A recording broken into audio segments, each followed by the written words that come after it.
Riverside Healthcare puts the health and wellness information you need well within reach. We are talking to Matt McBurnie. Matt is the Vice President at Riverside of Institutional Advancement. Matt, welcome. Thanks. It's good to be here. One of the many hats you wear is that of the head of the foundation. Right. At Riverside Healthcare. And we're going to talk about that, what the foundation is, how it impacts patient care ultimately, and those kinds of things. But first, we want to talk about who Matt McBurnie is and how we got to come to be a Vice President at Riverside. Sure. Well, I've been in the community since college. And one of the things I would say in my adult life is that I've fallen in love with our community. I love the people. I love the balance of there's a lot to do, proximity to Chicago, and it's small enough that you can know your neighbor really well and know people throughout the community. All nice things. Yeah. My family and I live here in town. I've been married for more than 20 years, and we have 4 great children. One of them in college, clear down to about 8 years old. Very good. Raising our family here too. And been at Riverside 10-ish years. Yeah, just over 10. And when I originally came to Riverside, it was specifically directed just to the foundation. In the last couple of years, I've taken on some additional responsibilities as well. And yet foundation is a really critical part of Riverside. Yeah. And so still maintains a priority focus for me. Yeah, so let's talk about that, what the foundation actually is and how it supports the hospital. Some folks might find it curious that hospitals that seem to, people think, have all kinds of money, why would they need a foundation? So talk a little bit about what the foundation is at Riverside. Sure. Well, the foundation I describe shortly as the charitable arm of Riverside. It is the avenue. It's not a destination, but really is the avenue by which people in the community and organizations and businesses can give philanthropically to Riverside's mission. Riverside is more than 50 years old, about 54 years old. And shortly after we opened our doors, there were volunteers that pulled together and really talked about opening up the doors for philanthropy. And so that began in the late 60s and thrives through the decades and really makes a significant impact in what we're able to do in patient care. Yeah. And so talk a bit about that, what the foundation does. And I know at times it might have different focuses in terms of service lines and what it does, but how do they hope to really impact, again, that patient care? Yeah. Well, it's one of the things in the business of the medical world or the hospital. People pay bills which help to offset the expense of delivering that care. That's the reality. And there's a wide variety of care that goes on around Riverside. By introducing philanthropy, that allows us to advance things that we might not ever be able to do in the local community. It allows us to make sure that really we can be on the cutting edge of things, that we can open up and expand services and access for people in an expanding geographic region. And to make sure that we have some remarkable specialties here in this community. It allows us to bring technology here that otherwise we might have to wait 10 years for. And in the meantime, that becomes a burden and a hardship on the people in our community who would have to travel out of the area, sometimes really significantly, to get those services otherwise. The reality is oftentimes the what people pay for the care they receive, the bills they get, what they pay, doesn't often cover the cost to provide that care, which may surprise some people, but that's the reality of the world we live in now. So from what I'm hearing here is that the foundation tries to fill in that gap, if you will. Healthcare is an expensive entity. To provide care can be very costly. To, as you were saying, provide the equipment, the technology that advances so rapidly, to be able to provide that in the local community is not an inexpensive proposition. The foundation, and then in fact, can help with that. Right. And there are a lot of ways that we reach out. In fact, I was just sharing with somebody earlier today that sometimes our donor is one who contributes $5, and sometimes it could be in the tens or hundreds of thousands of dollars. And so donors of all kinds give to support Riverside. And there are really 4 main areas that historically the foundation has been involved in. Programs are one of those areas, scholarships, facilities, and equipment. Okay. And so when you look over a number of decades that we've been around, those are the 4 areas we've been able to impact and really be able to advance what's going on at Riverside. One of those jumps out at me, and that's scholarships. Yeah. Talk a little bit about the scholarships that the foundation provides and how that impacts the hospital. Yeah, I'll go back actually to one focused effort we had around scholarships. That was a few years ago. Riverside is the area's only magnet designated hospital. If we had to, what does it mean to be magnet? It means that it's kind of the gold standard of nursing care. Mm-hmm. And so there were a number of investments we were making into our nursing staff. One would find in a hospital like ours, associate degree nurses, bachelor's prepared nurses, master's degree, and even doctoral prepared nurses.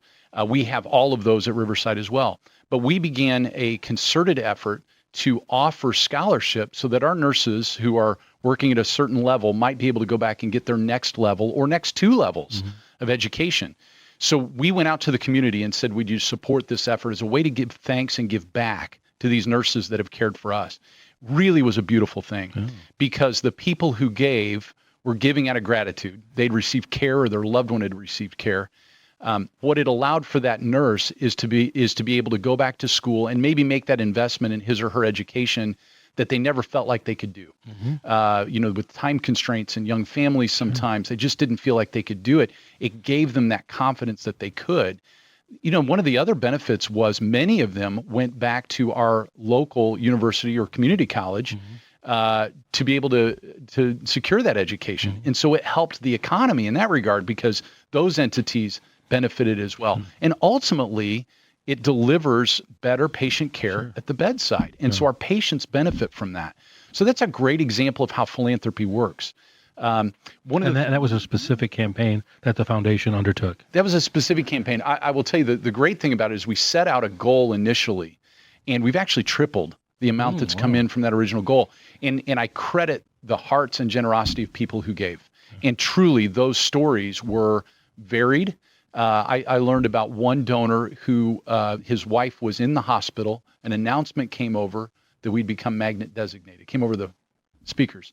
And that patient said, what's all this about? We explained the process. They said, you know what, we've noticed how remarkable the patient care is. We want to give to that. And I'll tell you, every year that family has given specifically for nurses, and it's continuing to provide that avenue for nurses all along the way. Kind of an extension of that, I understand there's a Grateful Patient initiative or effort that the foundation undertakes also, which speaks to that exact thing. Patients that are grateful for the care, and they have an opportunity to give back to the hospital, if you will, for that. Right. And there's 2 ways that we invite them to give back, and they can do a both and or an either or. And it's to certainly give a financial gift of any range, but then also, would they write a note of encouragement? And so sometimes it's generic.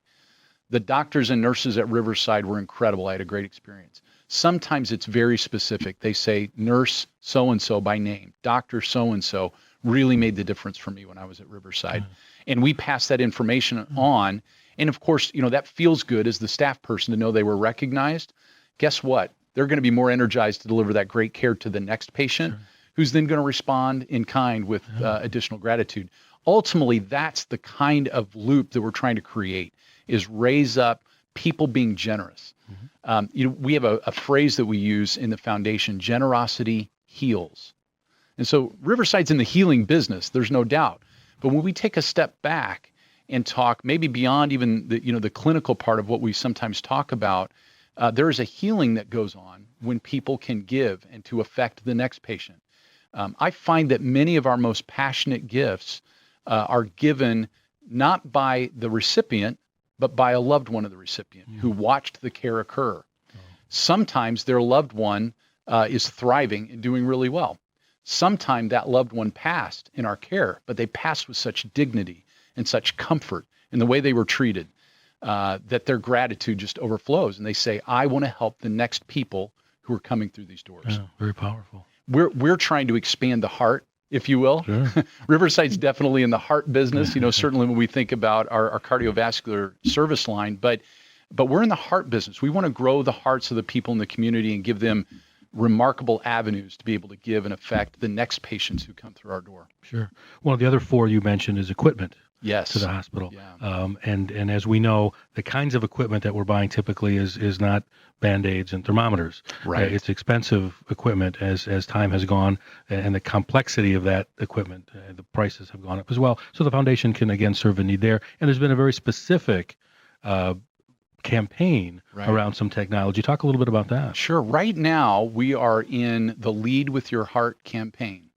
And so that has a number of elements to it, but its lead element is about adding 2 brand new state-of-the-art cardiac cath labs, cardiac catheterization labs to our medical center. Right now, there are catheterization processes done every single day at Riverside. And thankfully, patients are trusting us, and our staff is doing a great job. We want to not only give them additional space in which to care for patients, but we want to make sure that we're investing again in the state-of-the-art technology, again, well beyond the standard, but truly the state-of-the-art, which is not only great for patient care, but it's great to put in the hands of our skilled cardiologists too. We recognize they want to work on the best equipment. And so we want to make sure that we can put those tools in their hands also. Well, the foundation staff, about 5 or 6 that work in the foundation. But really, you have 3,000 foundation ambassadors. That's very true. Is that what you hope to accomplish? And do employees get involved in that way for the foundation? Great question. One of the things we look at, certainly we go to the community and invite them to give.